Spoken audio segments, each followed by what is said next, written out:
Hi guys, my name is Joanna. Thank you so much for checking out my channel. Today I'm going to be talking to you about all things fourth grade related for homeschool curriculum. I have a 9-year-old little girl, and this year for our homeschool, I wanted to show you what we'll be using for her individual studies.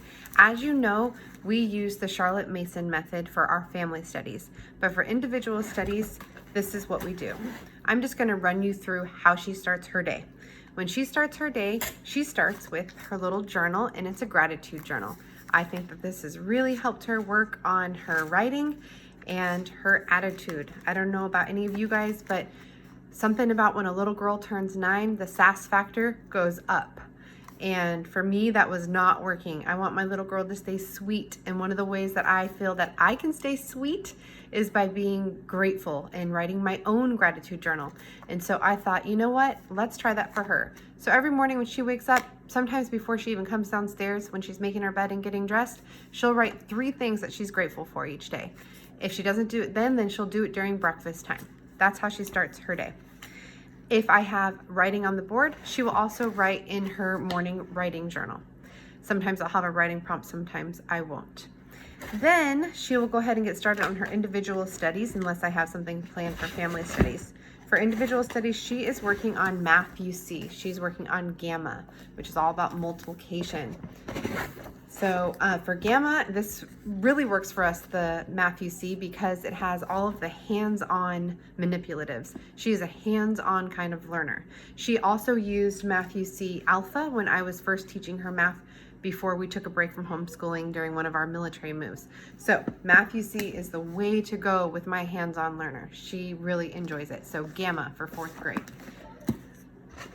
And then she does Spelling UC. She is on level C for Spelling UC. And they have an assessment test. If you're not sure where your child's at, and so does Math UC. If you're not sure where your child's at, you can go on their webpage and they have a short assessment of a paragraph that your child needs to be able to read. You have them read it, and then the next thing to test to see where they're at is you would dictate it to them. So it's just a short passage, you dictate it to them, and then it tells you these are the words that they need to have spelled at least 10 of correctly. And if they did, then you know you're right on target, and that's where they need to be. So level D, I guess, if you want to go based on grades, is where 4th grade would be. But for her, she tested into level C, and that's okay. She needed a little bit of reading help last year, and I don't want to push her ahead. I want her to stay right where she needs to be. So she does this, and she's really liking it. I'll show you the inside. Basically, she gets to read something, which is educating her on something. Then she'll do her copy work a couple of times a week to get the passage copied. And then she chunks it out, so that way she knows which vowel sounds are together, and it has her chunk it in different ways. For this, it's vowel chunks. And then she goes on and she gets to do a no rules day, where she gets to use these words up at the top to write her own sentences and draw a picture.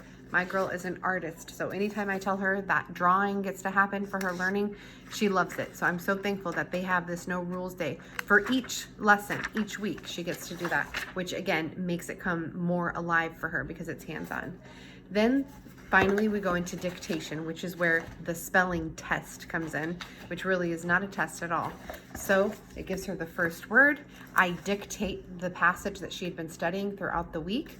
For her, it's taking her about a week and a half to get through a passage, and I'll dictate it to her. She will write it out, and then we see where she's at in terms of how many of the words she got correct. So I love that for spelling, I love it for handwriting, and I love it because it's teaching them something as they're reading it. It's not just pointless writing.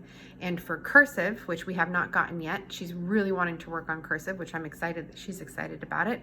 We're gonna do handwriting for a reason for handwriting, I think it's called. I'll put it in the description box below because I cannot think of the right word for it. But we're gonna do that for cursive, and she'll be writing scripture for that. So that's always a wonderful thing to memorize scripture, right? For grammar, we're using Fix-It Grammar, and it's by IEW.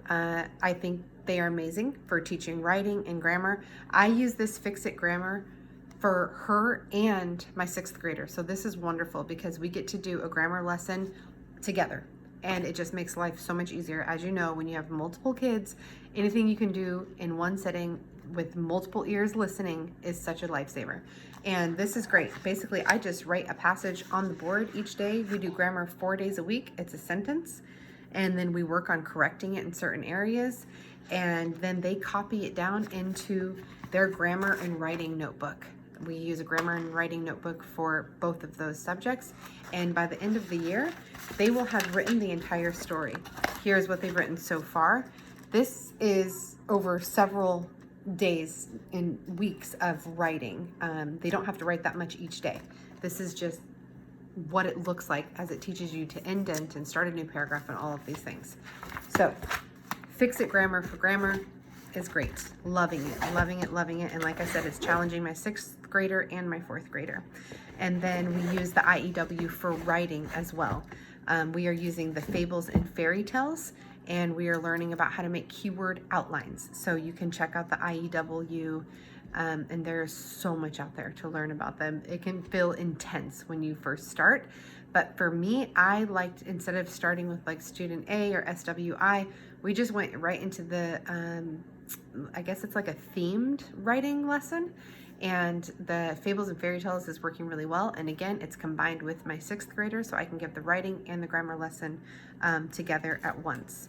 For her reading this year, these are the things that I have on her reading list, but I am discovering that she's struggling a little bit. So we might have to push this to the 2nd semester of 4th grade, possibly even into the summer of 4th to 5th, and that's okay.